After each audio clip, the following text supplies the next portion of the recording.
تابوناو في القناة باش توصلوا بكل جديد الأخبار الحصرية.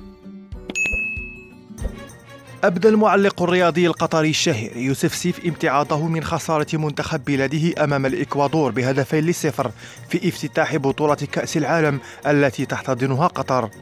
وقال يوسف سيف: المستوى الفني المتواضع الذي قدمه المنتخب القطري في مباراة الافتتاح يجعلني أفكر جديا في اعتزال التعليق الرياضي، وأتساءل هل هذا هو بطل آسيا؟